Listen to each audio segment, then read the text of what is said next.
Assalamualaikum warahmatullahi wabarakatuh. Waalaikumsalam warahmatullahi wabarakatuh. Alhamdulillahirabbil alamin. Wassalatu wassalamu ala asrofil anbiya'i wal mursalin sayyidina Muhammadin wa ala alihi wa sahbihi ajmain. Yang saya hormati Dewan Guru SDN 4 Pelean, yang pada hari ini kita akan melaksanakan diseminasi aksi nyata budaya positif. Shalawat serta salam semoga tetap tercurah limpahkan kepada junjungan kita Nabi besar Muhammad SAW yang kelak akan kita nantikan syafaatnya. Amin.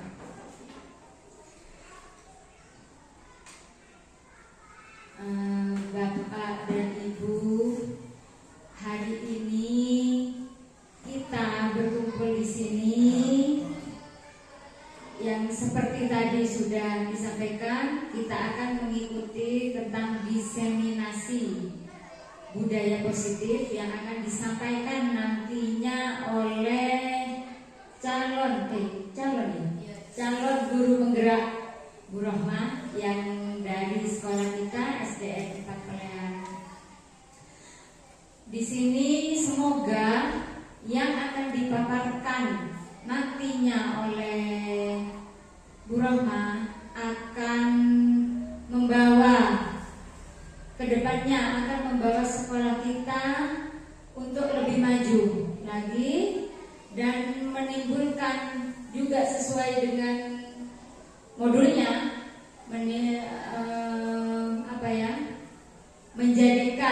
menciptakan budaya-budaya positif yang ada di sekolah kita nantinya untuk kepentingan kita dan anak didik kita ke depannya. Dengan adanya acara ini, saya berharap kita bisa memetik satu pelajaran yang akan kita ajarkan pada anak-anak kita untuk menjadi bekal mereka kelak. Semoga yang kita dapatkan bermanfaat untuk kita semua dan anak-anak didik kita ke depannya. Cukup itu saja mungkin dari saya, tidak bisa berpanjang lebar. Mohon maaf jika ada kekurangan, ada salah kata, saya mohon maaf. Saya akhiri. Assalamualaikum warahmatullahi wabarakatuh. Terima kasih kepada Ibu Yati Hardiana atas sambutannya. Acara selanjutnya yaitu adalah diseminasi budaya positif dengan judul mewujudkan pelaksanaan budaya positif di lingkungan sekolah yang akan dipandu langsung oleh Ibu Nur Rohmah selaku calon guru penggerak angkatan 11 Kabupaten Situbondo. Kepada Ibu Nur Rohmah saya persilakan.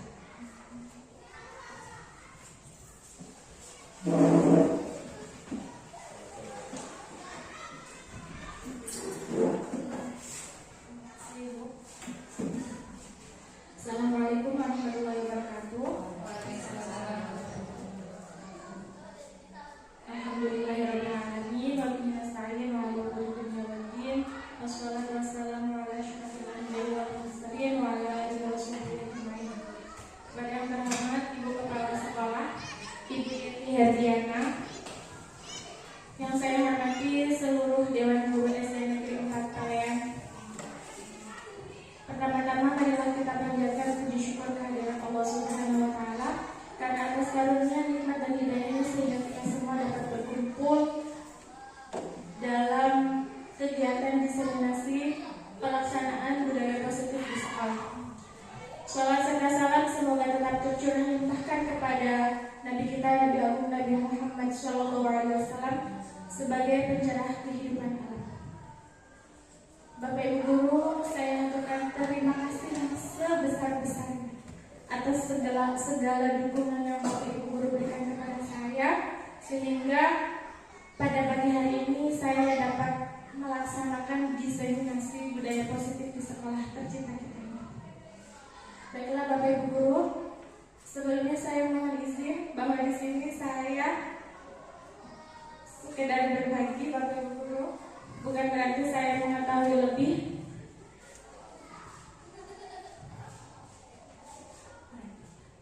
Pada kegiatan kita kali ini ada beberapa materi yang akan kita bahas. Yang pertama, perubahan paradigma belajar, kemudian disiplin positif, kemudian motivasi perilaku manusia, kemudian kebutuhan dasar manusia, kemudian 5 posisi kontrol, keyakinan kelas, dan yang terakhir adalah segitiga restitusi.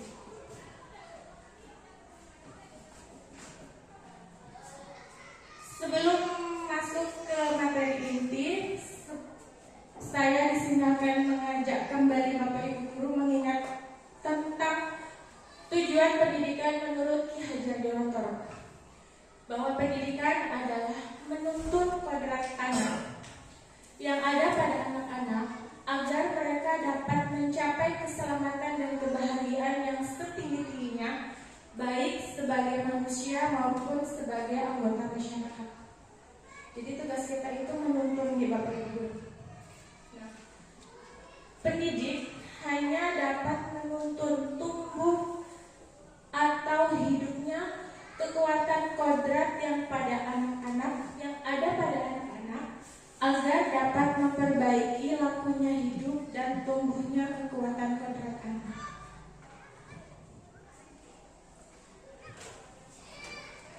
Sekarang kita masuk ke materi pertama, yaitu tentang perubahan paradigma belajar.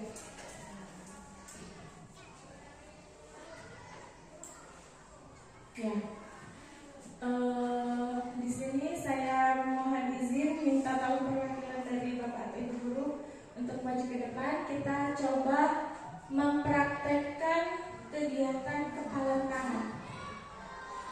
Monggo Bu Ayu, Bu Evi, mohon izin ke depan. Jadi di sini ada Ibu A dan Ibu B. Misalkan Bu Evi adalah Ibu A dan Bu Ayu adalah Ibu B. Di sini saya memiliki sesuatu yang seolah-olah ini adalah sesuatu yang sangat berharga. Jadi saya berikan ke Bu Ayu terlebih dahulu. Bu Evi tugasnya adalah merayu Bu Ayu. Bagaimana caranya agar Bu Ayu itu mau membuka kepala tangannya? 30 detik dari sekarang.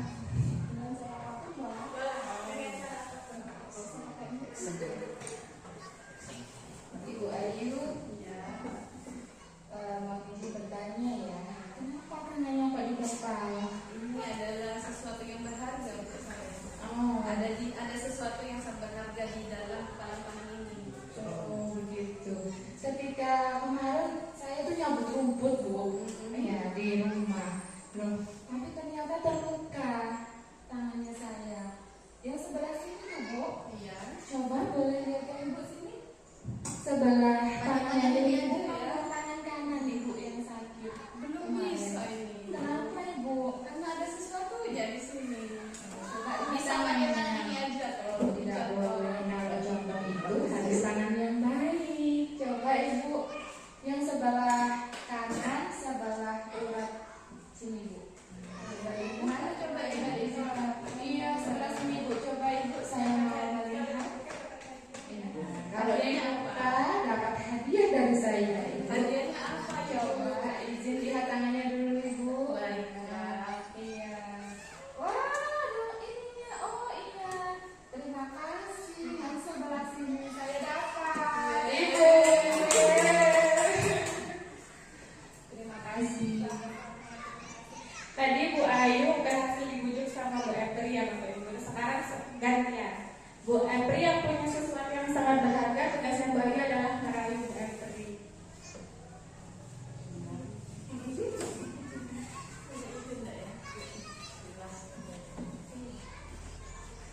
Bu Epri, kenapa tangannya kok dikepal Ibu? Saya lagi belajar semangat. Oh, semangat. Iya. Bu, saya minta tolong dong Ibu.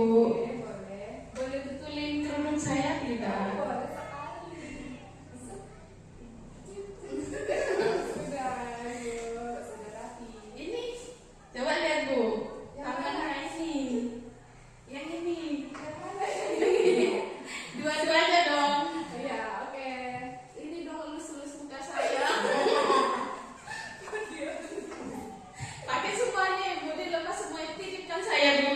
kelasnya Ibu. Tidak boleh, saya lagi semangat.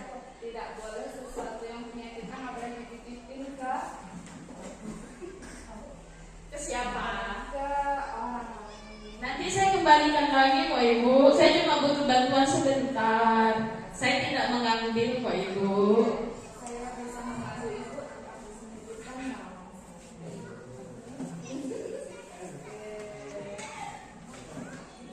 Terima kasih.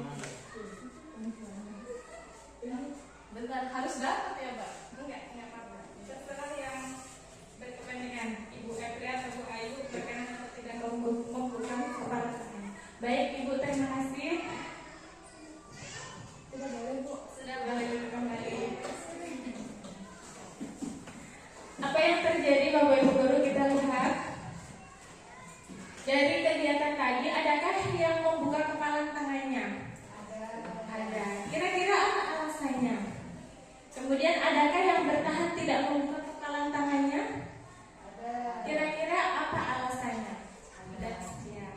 Dalam kegiatan ini, tadi Bu Epri sama Bu Ayu, kan Bu Epri berkenan, Bu Ayu berkenan membuka tangannya, sedangkan Bu Epri tetap kekeh mempertahankan kepala tangannya.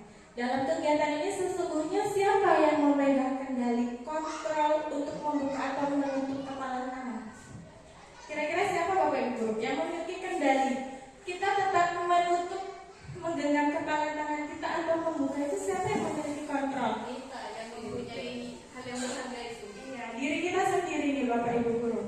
Nah, pembelajaran dengan paradigma baru itu menurut Dr. William Glasser dalam bukunya Kontrol Teori yang kemudian hari berkembang dinamakan Choice Theory, meluruskan beberapa miskonsepsi tentang makna kontrol.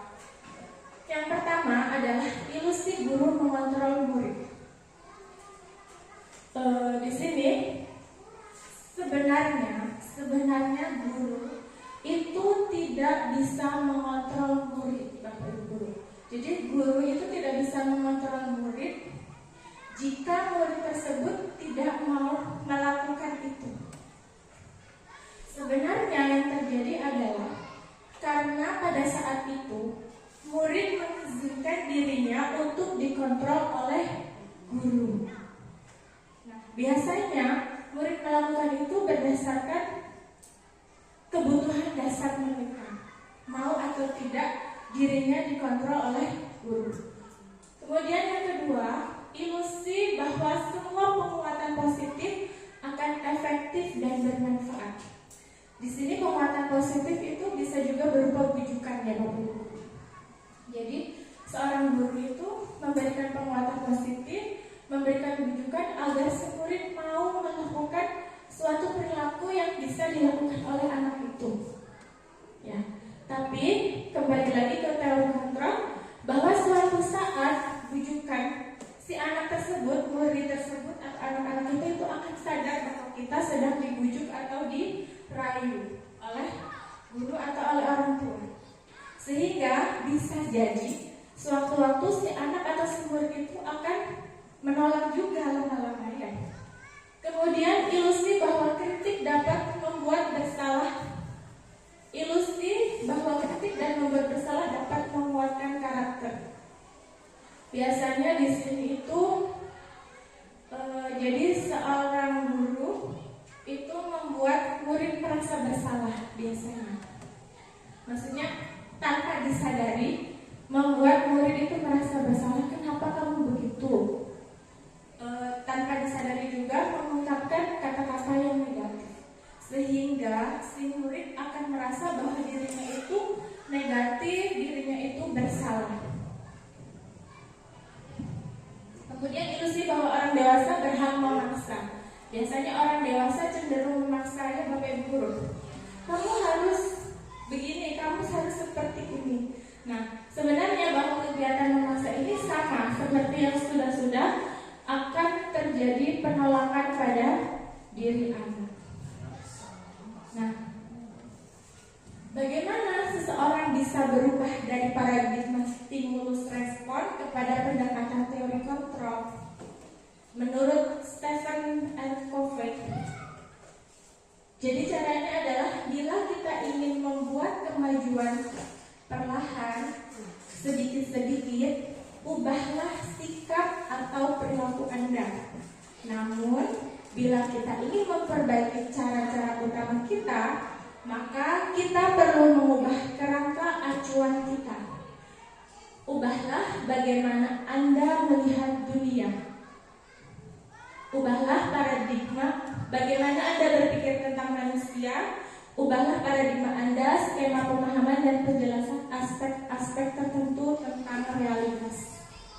Jadi perlahan-lahan kita berubah paradigma kita ya Bapak Ibu. Nah, yang tadinya kita itu stimulus respon secara spontan, kita dalam pembelajaran dengan paradigma baru ini kita merubah menjadi teori kontrol. Yang awalnya realitas atau kebutuhan kita sama, tetapi di teori kontrol adalah bahwa kebutuhan kita itu berbeda. Setiap orang memiliki kebutuhan yang berbeda-beda. Kemudian pada stimulus respon, semua orang melihat hal yang sama. Tetapi di teori kontrol, setiap orang memiliki gambaran yang berbeda. Di stimulus respon kita mencoba mengubah orang agar berpandangan sama dengan kita.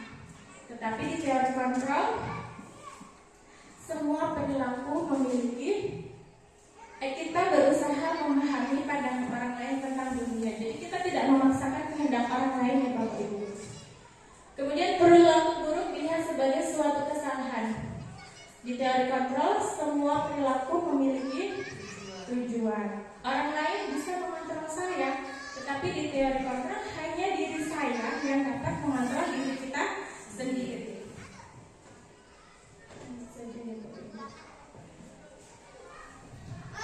Sekarang kita masuk ke materi kedua, yaitu tentang disiplin positif. Disiplin ini berasal dari kata disiplina yang artinya adalah belajar.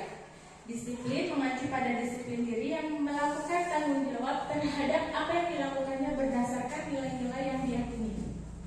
Disiplin merupakan salah satu cara menerapkan disiplin yang bertujuan untuk menumbuhkan kesadaran serta memberdayakan anak untuk melakukan sesuatu tanpa imbalan, ancaman maupun hukuman. Jadi disiplin ini biar anak itu secara sadar melakukan segala sesuatu itu tanpa ancaman, tanpa imbalan ataupun tanpa hukuman. Sebagai pendidik, tujuan kita adalah menciptakan anak-anak yang memiliki disiplin diri sehingga mereka bisa berperilaku dengan mengacu pada nilai-nilai kebajikan universal dan memiliki motivasi intrinsik bukan motivasi ekstrinsik. Motivasi yang berasal dari dirinya bukan dari luar. Apa sih nilai-nilai kebajikan itu? Nilai-nilai kebajikan adalah sifat-sifat positif manusia yang merupakan tujuan mulia yang ingin dicapai oleh setiap individu. Nilai-nilai tersebut bersifat universal dan lintas bahasa atau bangsa, agama maupun latar belakang. Jadi nilai-nilai ini berlaku untuk siapapun tanpa memandang agama, tanpa memandang jenis kelamin, tanpa memandang usia, tanpa memandang suku, ras ataupun bangsa. Kemudian nilai-nilai kebajikan yang ingin dicapai oleh setiap anak Indonesia kita kenal dengan profil pelajar Pancasila. Masih ingat Bapak Ibu guru profil pelajar Pancasila? Baik, biar tidak ngantuk, kita nyanyikan bersama ya Bapak Ibu guru. Kita ice breaking sebentar. Mohon Bu Efri memandu.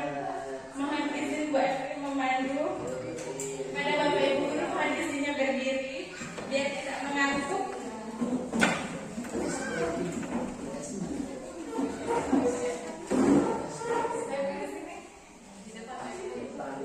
Beserta gerakannya Bapak Ibu guru biar bergerak sedikit. Aduh.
Ya, kita sudah menyanyikan profil pelajar Pancasila, di mana semoga harapannya kita mampu melaksanakan itu tidak hanya sekedar nyanyi, tapi kita mampu menerapkannya dalam kehidupan kita sehari-hari, dalam kegiatan pembelajaran, sehingga mampu menumbuhkan karakter peserta didik kita yang sesuai dengan profil pelajar Pancasila. Alhamdulillah Bapak Guru, kita masuk ke materi yang ketiga, yaitu tentang motivasi perilaku manusia. Nah, ternyata Bapak Ibu Guru, semua orang, setiap individu melakukan sesuatu itu karena 3 alasan. Yang pertama adalah berdasarkan teori motivasi perilaku manusia Bapak Guru. Yang pertama adalah untuk menghindari ketidaknyamanan atau hukuman. Biasanya ketika motivasinya untuk menghindari ketidaknyamanan atau untuk menghindari hukuman, akan terlintas pertanyaan di dalam dirinya, apa yang akan terjadi apabila saya tidak melakukannya. Nah, motivasi ini berasal dari luar atau motivasi eksternal, bukan dari dalam diri kita sendiri. Kemudian yang kedua, motivasi seseorang melakukan sesuatu itu bisa jadi untuk mendapatkan imbalan dari orang lain atau institusi. Biasanya orang-orang atau individu yang memiliki motivasi kedua ini akan memiliki pertanyaan di dalam dirinya, apa yang akan saya dapatkan apabila saya melakukan itu, karena berharap ada imbalan. Nah, sama motivasi ini juga berasal dari luar atau motivasi eksternal. Kemudian motivasi yang ketiga, seseorang melakukan sesuatu itu karena untuk menghargai diri sendiri. Nah, motivasi ini berasal dari dalam dirinya sendiri atau motivasi internal untuk tujuan positif, disiplin positif. Biasanya orang-orang dengan motivasi ini akan memiliki pertanyaan di dalam dirinya, saya akan menjadi orang yang seperti apa bila saya melakukannya. Sudah terbayang ya Bapak Ibu Guru? Untuk yang poin 2, biasanya saya juga sering melakukan, saya ikut diklat atau bimtek biar dapat sertifikat. Padahal seharusnya motivasinya itu dari dalam diri kita sendiri ya Bapak Ibu, biar saya mampu mengembangkan diri. Kemudian masuk ke hukuman, konsekuensi, dan restitusi. Ternyata ada perbedaan yang sangat jelas antara hukuman, konsekuensi, dan restitusi. Apa sih perbedaannya? Ternyata kalau hukuman itu dia tidak terencana atau tiba-tiba. Kemudian murid tidak akan tahu apa yang akan terjadi. Kemudian bersifat satu arah, biasanya dari gurunya saja. Kamu harus seperti ini, kamu begitu. Berupa hukuman fisik atau psikis. Kemudian konsekuensi. Konsekuensi ini dia terencana atau disepakati sesuai dengan aturan yang sudah dibuat. Murid tetap dibuat tidak nyaman, sikap guru tetap memonitor murid. Nah, untuk restitusi ini merupakan proses menciptakan kondisi bagi guru untuk memperbaiki kesalahan. Menciptakan kondisi bagi murid untuk memperbaiki kesalahan. Kemudian proses kolaboratif yang mengajarkan murid untuk mencari solusi sendiri. Jadi kalau restitusi ini ada kolaborasi antara murid dengan guru, Bapak Ibu. Nah, hukuman ini cenderung kita membawa murid kepada identitas gagal. Sedangkan konsekuensi dan restitusi itu merupakan suatu disiplin yang mengarahkan murid kepada identitas sukses. Seperti yang tadi sudah dijelaskan Bapak Ibu Guru, mirip-mirip, kita lanjut saja. Pada hukuman, sistem tidak akan berjalan apabila murid tidak takut. Pada konsekuensi, memerlukan monitoring dan supervisi terus-menerus dari guru. Pada restitusi, murid belajar bertanggung jawab untuk perilakunya. Pada hukuman, berlaku hanya pada sebuah institusi tidak berlanjut pada kehidupan nyata. Pada konsekuensi, membantu penerapan mengikuti peraturan dalam masyarakat. Pada restitusi, fokus pada pemecahan masalah dalam jangka waktu yang panjang. Pada hukuman, biasanya kata-katanya itu peraturannya adalah seperti ini, kamu harus seperti ini. Kalau konsekuensi, apa peraturannya? Mampukah kamu melakukannya? Terima kasih. Lebih lembut kayak Bapak Ibu. Kalau restitusi, lebih kepada kesadaran, meyakinkan apa yang kamu yakini, apa yang bisa kamu lakukan untuk memperbaiki masalah ini. Jadi si anak diajak berpikir sendiri, ketika saya melakukan ini, sudah melakukan kesalahan apa dan bagaimana cara memperbaikinya. Kalau di restitusi ya Bapak Ibu Guru. Kalau di hukuman, murid akan membenci peraturan itu. Kalau di konsekuensi, murid atau anak menghormati peraturan. Kalau di restitusi, murid atau anak akan menghormati dirinya sendiri dan juga orang lain. Hukuman itu sifatnya negatif, konsekuensi netral, dan restitusi itu adalah positif. Ini contoh kata-katanya. Kalau hukuman, awas kalau dilakukan lagi ya, biasanya itu berupa ancaman Bapak Ibu Guru.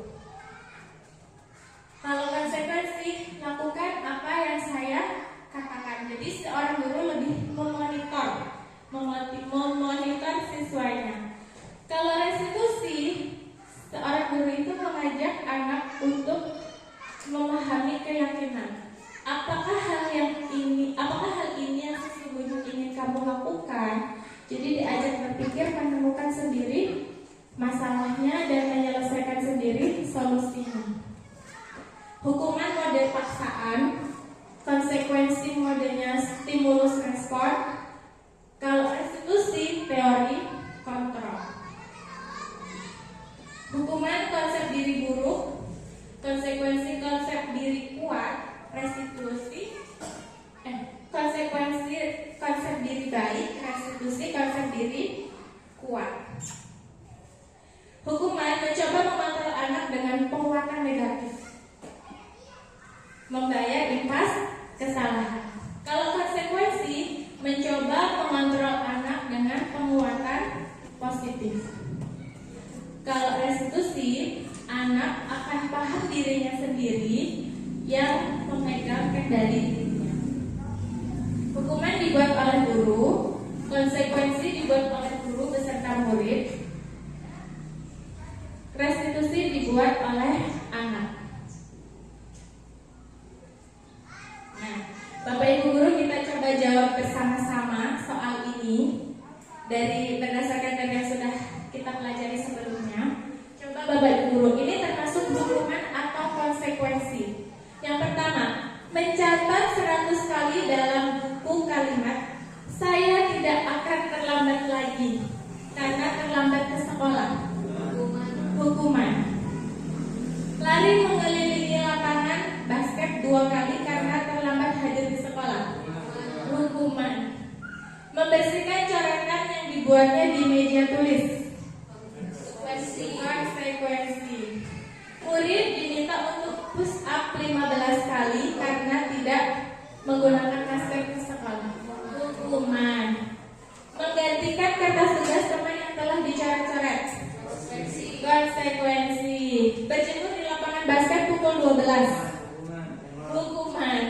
Murid diminta bertelanjang kaki sepanjang hari karena tidak menggunakan sepatu.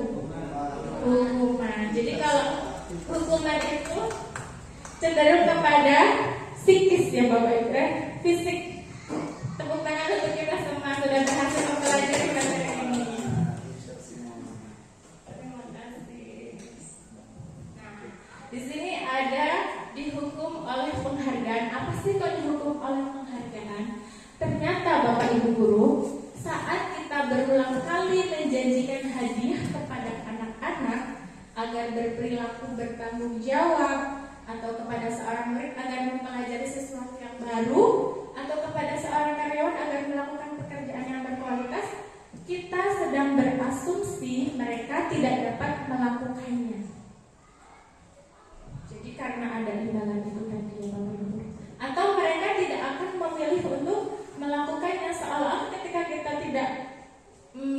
menjanjikan hadiah, mereka itu tidak mampu atau mereka tidak akan melakukannya. Menurut Korn, secara ideal, tindakan belajar itu sendiri adalah penghargaan sesungguhnya, tanpa kita memberikan imbalan, tanpa kita memberikan iming-iming, tanpa kita memberikan atau menjanjikan hadiah. Itu sebenarnya ketika si anak itu sudah melakukan tindakan belajar, itu sudah merupakan penghargaan untuk dirinya sendiri.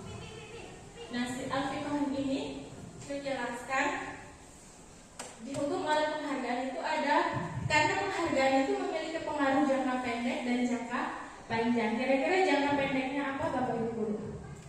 Pengaruhnya murid akan patuh, senang ya, akan melakukan itu dengan semangat. Pengaruh jangka panjangnya mereka akan apa? Kecanduan.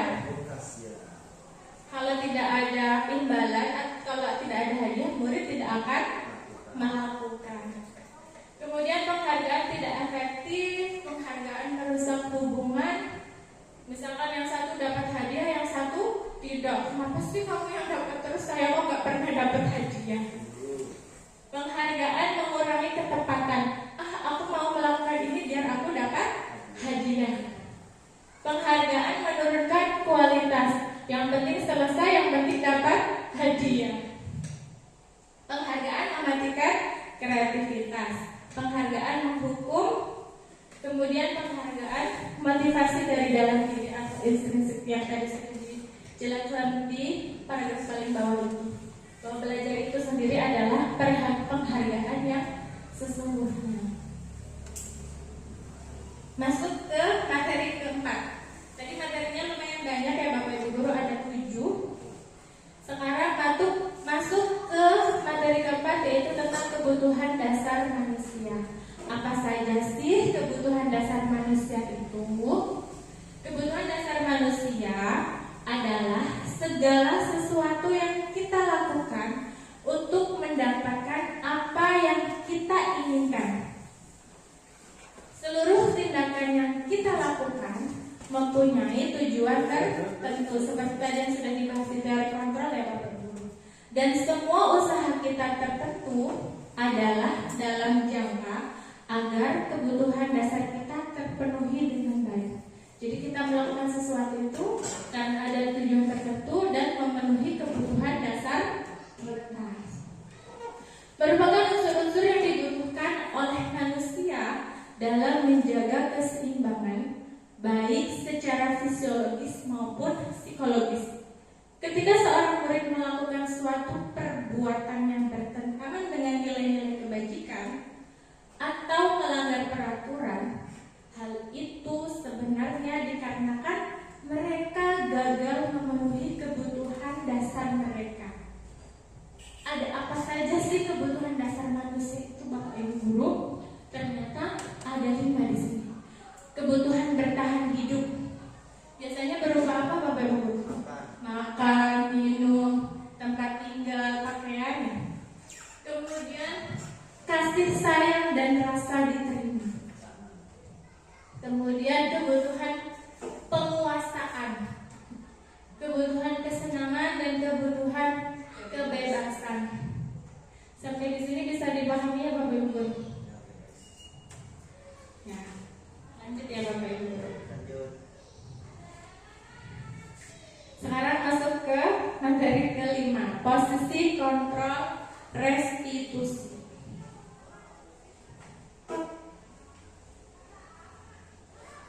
Apa sih restitusi itu?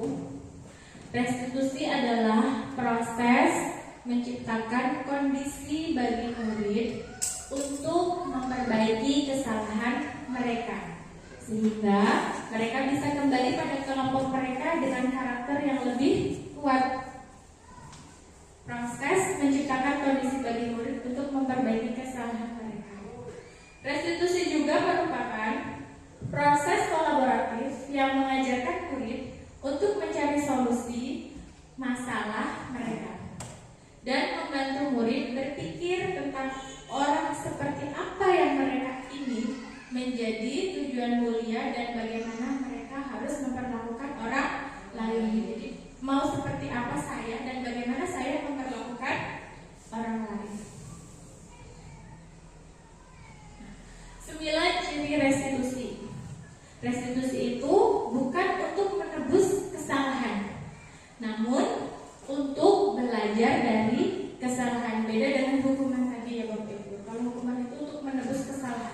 Tapi kalau restitusi adalah belajar dari kesalahan.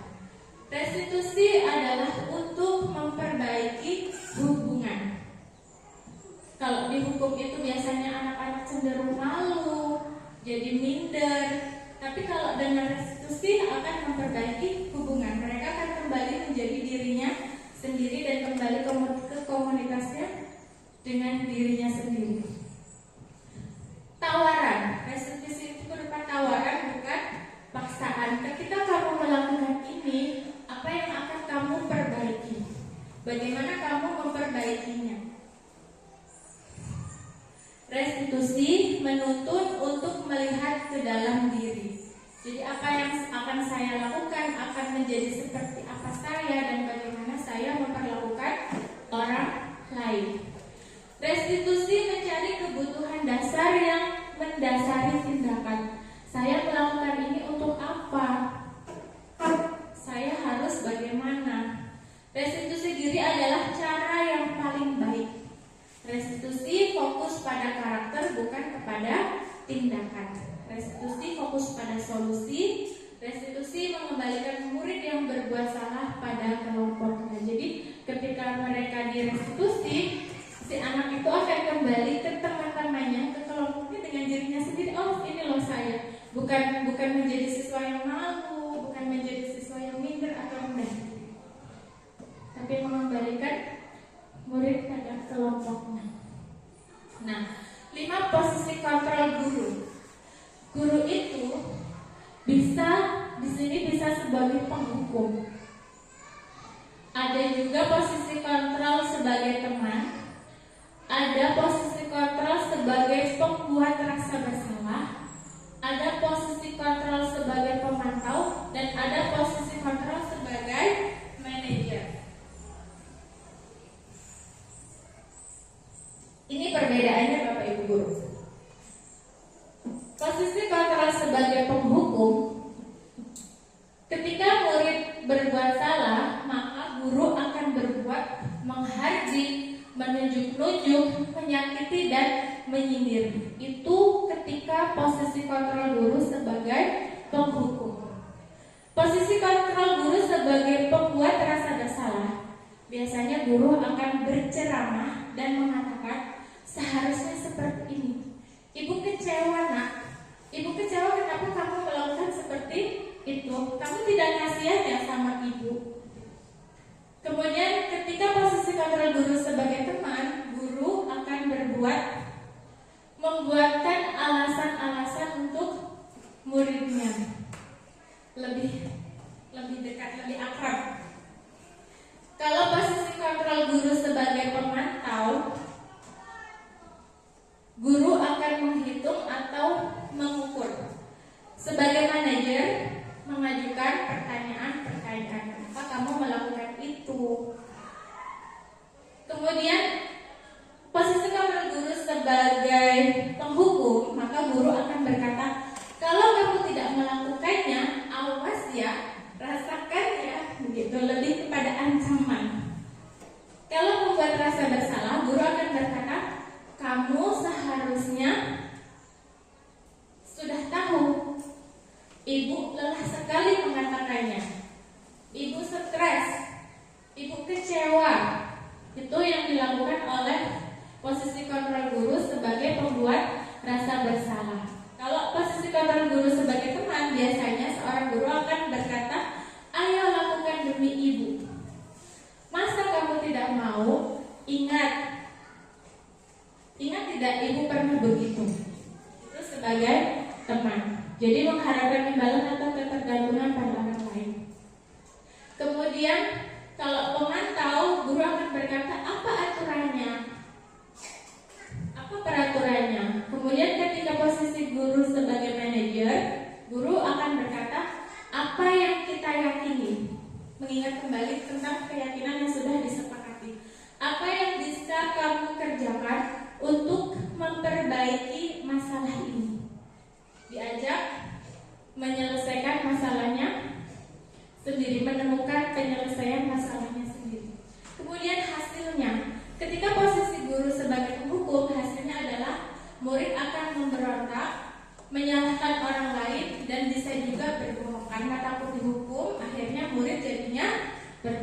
biar tidak dihukum. Kemudian hasil ketika posisi kontrol guru sebagai pembuat rasa bersalah, murid akan menyembunyikan atau menyangkal juga berbohong. Ketika posisi kontrol sebagai guru, hasilnya murid akan menjadi ketergantungan. Ketika posisi kontrol guru sebagai pemantau, murid akan menyesuaikan diri apabila diawasi. Bila tidak diawasi, ya sudah seperti itu. Jadi akan menyesuaikan diri apabila diawasi. Kemudian untuk sebagai manajer, posisi kontrol guru sebagai manajer, hasilnya adalah menguatkan pribadi murid itu sendiri, karena mereka sudah diarahkan untuk apa sih keyakinannya, apa yang sudah dilakukan. Kemudian kaitannya dengan dunia berkualitas. Untuk posisi kontrol penghukum, murid meletakkan guru di luar dunia berkualitas. Ada bapak itu, ada ibu itu. Kalau untuk membuat rasa bersalah, murid meletakkan guru di dalam dunia berkualitas. Oh ya, aku ingat nasihat yang disampaikan oleh ibu ini dan ibu itu. Kemudian untuk posisi teman, murid akan meletakkan guru sebagai orang yang sangat penting di dunia berkualitas. Aku senang sekali sama ibu ini. Aku senang sekali sama bapak itu.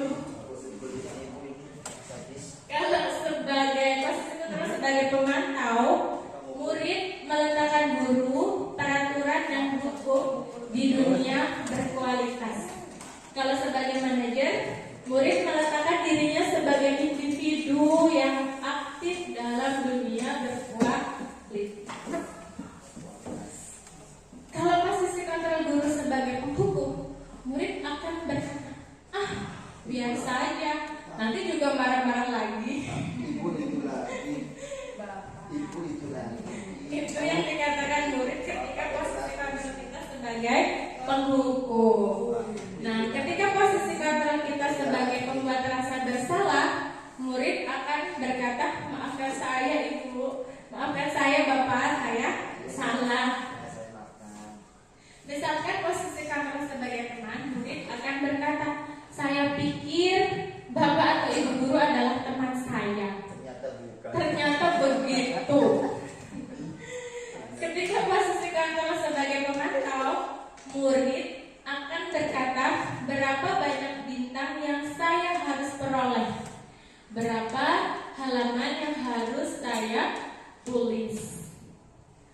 Kemudian ketika posisi kontrol kita sebagai manajer, bagaimana caranya saya bisa memperbaiki keadaan ini? Bagaimana caranya saya bisa memperbaiki kesalahan ini? Kemudian dampaknya pada murid ketika kita menempatkan diri sebagai posisi kontrol penghukum, murid akan cenderung mengulangi kesalahannya. Ketika kita sebagai posisi kontrol pembuat rasa bersalah, murid akan merasa rendah diri. Oh iya, aku sudah bikin ibu itu kecewa, bapak itu kecewa, merasa minder, merasa rendah diri. Kemudian ketika kita memposisikan diri sebagai teman, murid akan lemah, tidak mandiri, saling ketergantungan. Nanti paling dibantu sama ibu ini, nanti paling ibu itu gak apa-apa, boleh. Ketika posisi kantor kita sebagai pemantau, dampaknya pada murid adalah menitik beratkan pada sanksi atau hadiah untuk dirinya. Ketika posisi kantor kita sebagai manajer, murid akan mengevaluasi diri bagaimana cara memperbaiki diri. Dari kelima posisi kontrol ini, Bapak Ibu Guru, mana posisi kontrol yang menurut Bapak Ibu Guru paling ideal? Posisi kontrol manajer.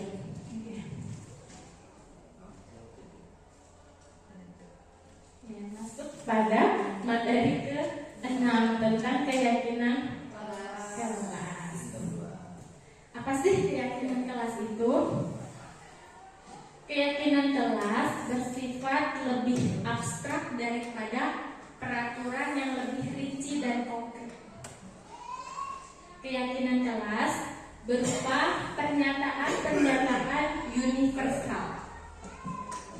Pernyataan keyakinan kelas senantiasa dibuat dalam bentuk positif. Misalkan Bapak Ibu Guru, kita bikin kesepakatan kelas tidak boleh makan dan minum di dalam kelas. Kira-kira keyakinan kelasnya seperti apa kalau dirubah ke dalam kalimat positif?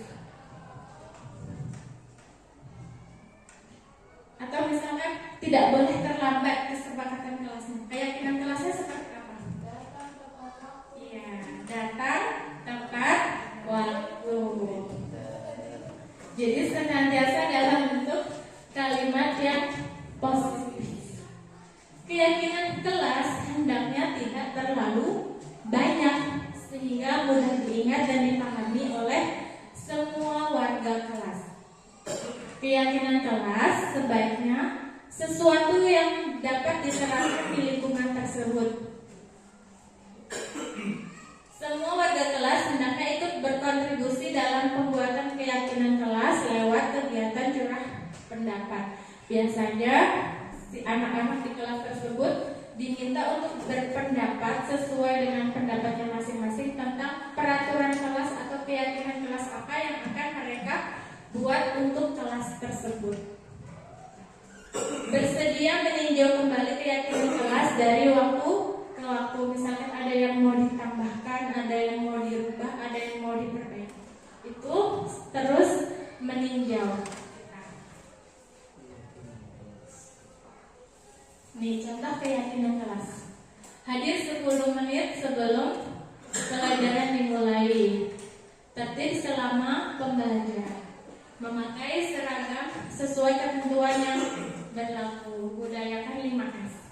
Senyum, sapa, salam, sopan, santun. Menjaga kebersihan diri sendiri, kelas dan lingkungan sekolah. Masuk kepada materi terakhir Bapak Ibu Guru. Segitiga restitusi.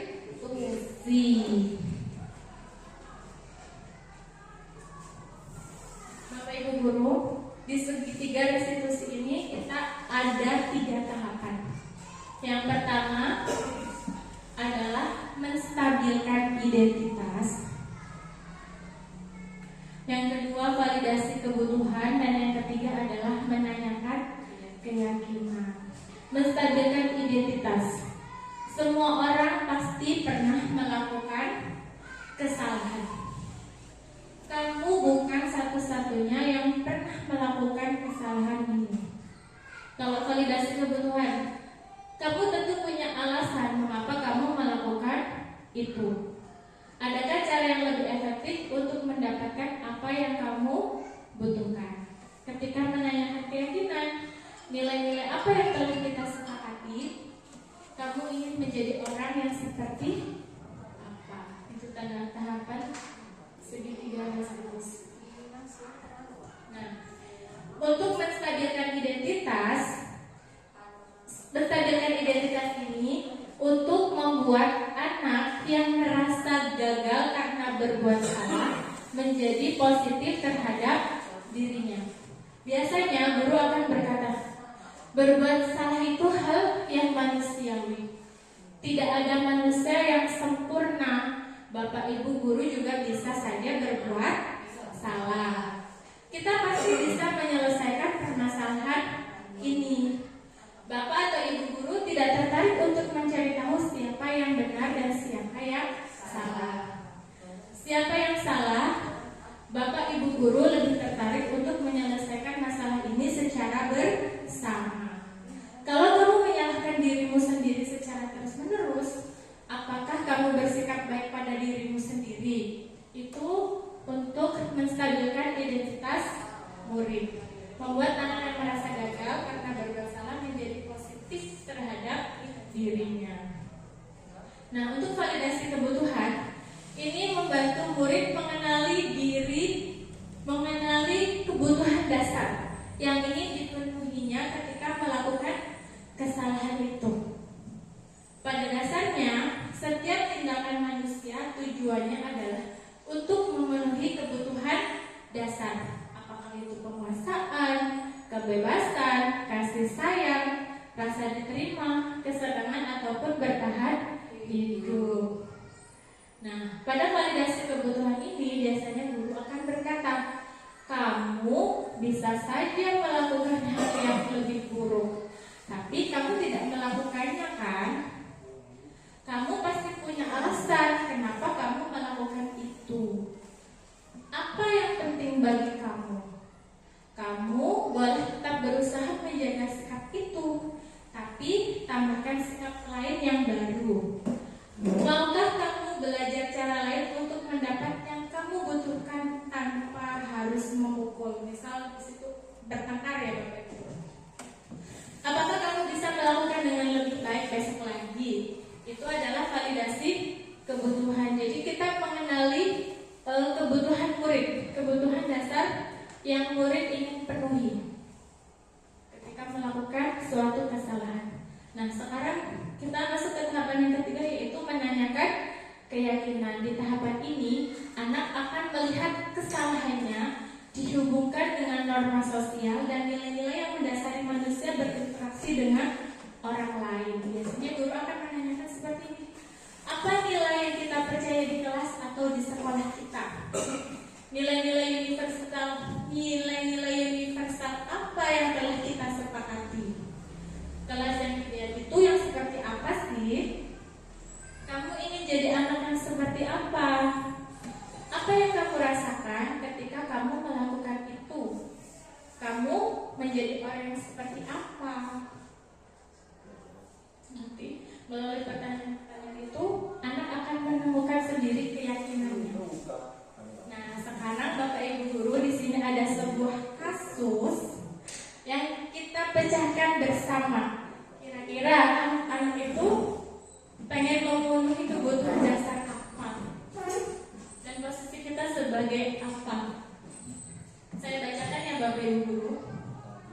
Anto dan Dino sedang bermain bersama di lapangan basket. Tiba-tiba terlihat dalam sebuah pertengkaran adu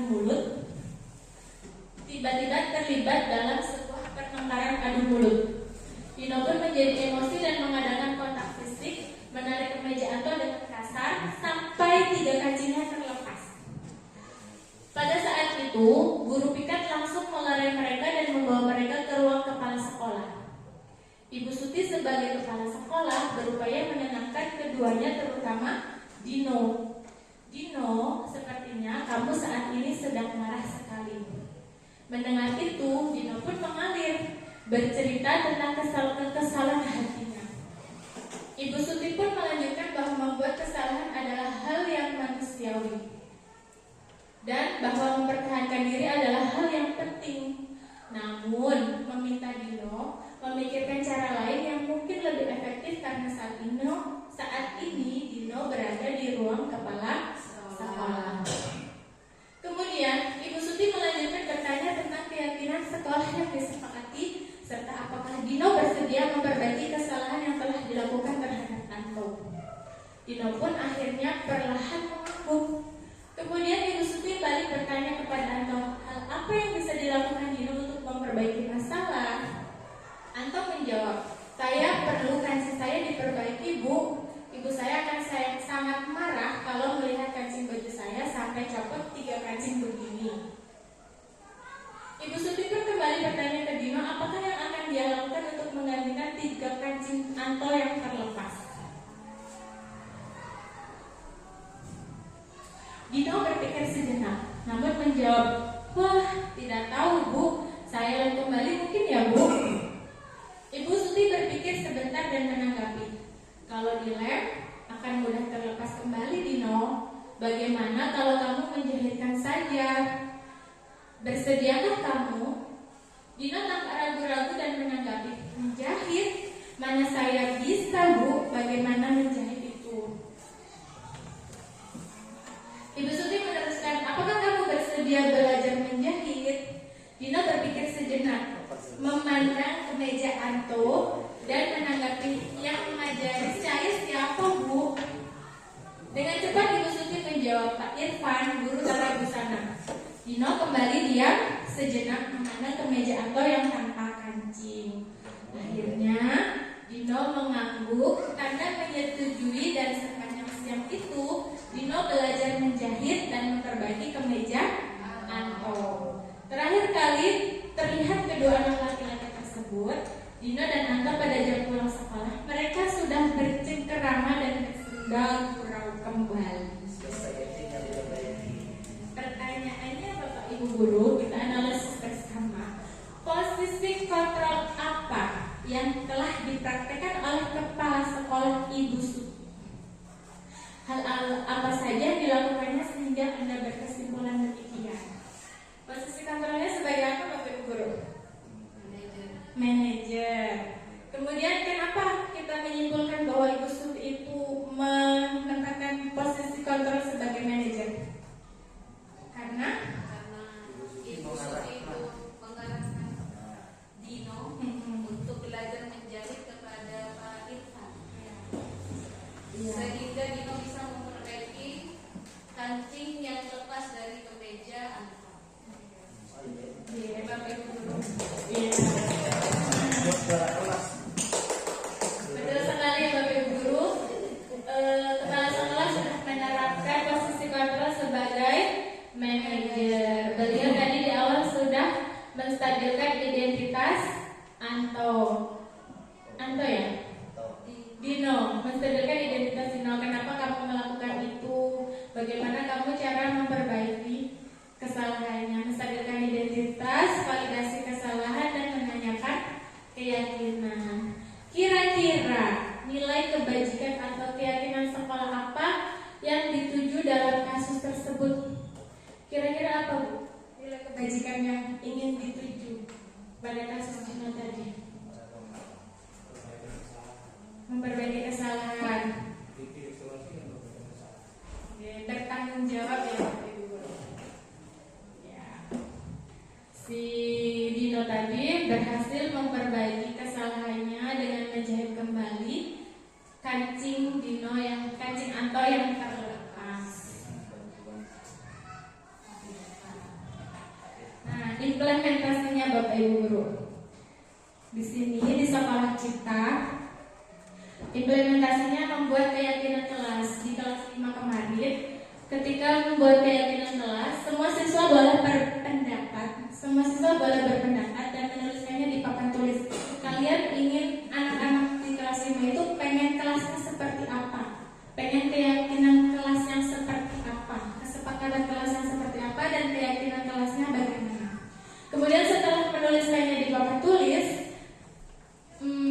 anak-anak menyepakati bersama keyakinan kelas yang sudah disusun setelah merubahnya menjadi kalimat yang lebih positif. Kemudian keyakinan kelas tersebut disusun, dicetak, dan ditempel di dinding kelas.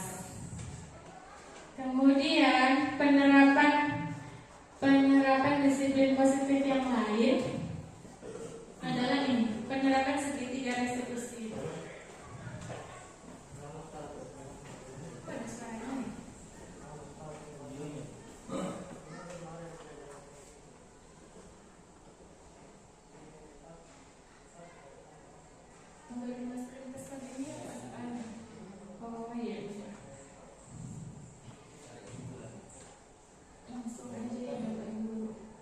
Jadi di kasus ini ceritanya Sila datang terlambat ke sekolah gara-gara nonton drama Korea hingga larut malam. Akhirnya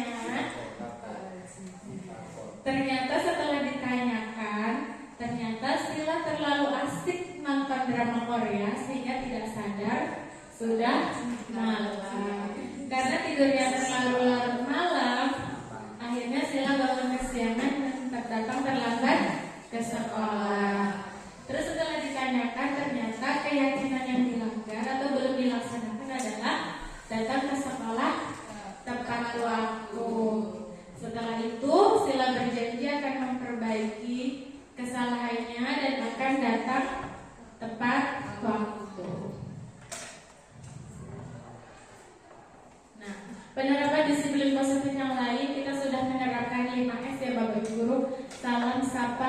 pun salam senyum.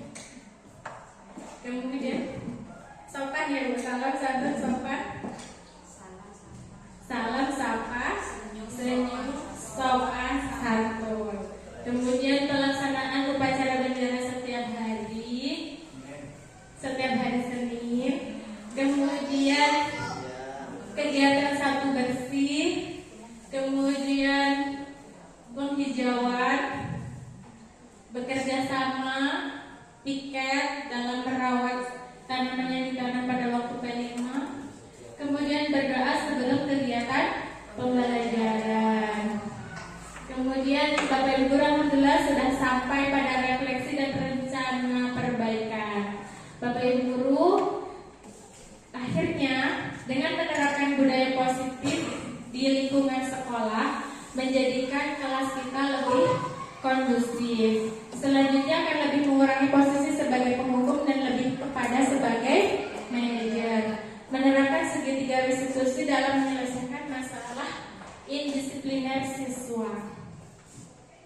Selesai Bapak Ibu guru, terima kasih banyak atas perhatiannya, terima kasih banyak atas segala dukungannya.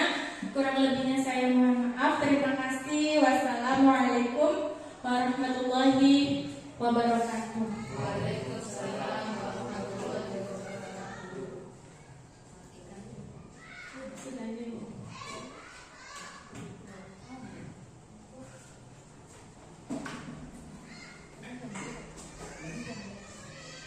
Terima kasih kepada Ibu Nur Rohmah atas pemaparan materi yang telah diberikan kepada Bapak Ibu guru pada hari ini. Semoga kita bisa mengambil pelajaran dari apa yang dipaparkan.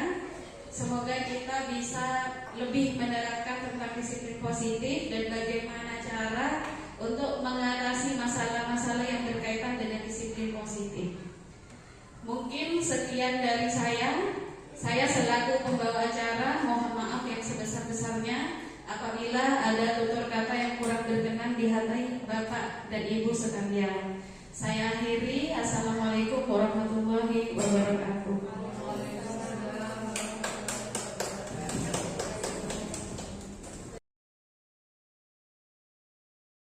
Assalamualaikum warahmatullahi wabarakatuh.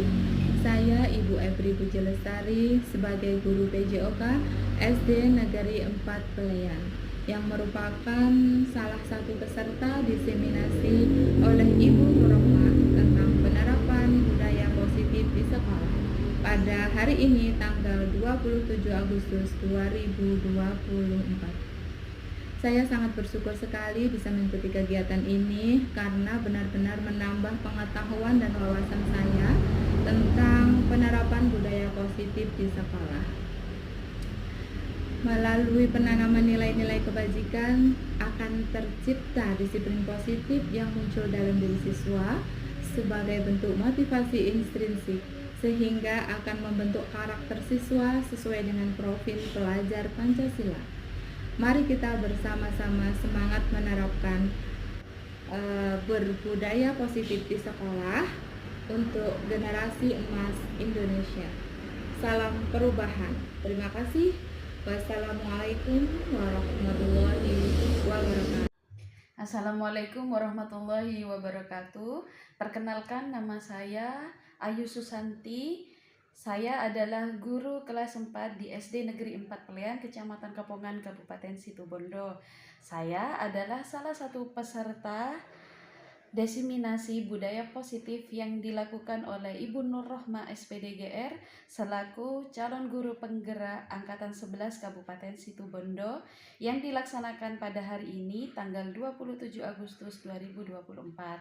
Saya sangat senang dan sangat antusias dalam mengikuti diseminasi budaya positif yang dilaksanakan pada hari ini karena banyak sekali hal-hal yang saya pelajari, yaitu tentang dua unsur yang sangat berpengaruh pada penerapan disiplin positif, yaitu adalah unsur intrinsik dan unsur ekstrinsik. Serta dari diseminasi ini saya belajar bagaimana memposisikan guru sebagai manajer dalam penerapan budaya positif di sekolah sehingga penerapan budaya positif lebih bermakna kepada anak-anak. Dan Pesan saya kepada Ibu Nur Rohmah, tetap semangat dan sukses selalu dalam pelaksanaan desiminasi selanjutnya, dalam mencetak generasi pelajar yang berkarakter Pancasila. Semangat!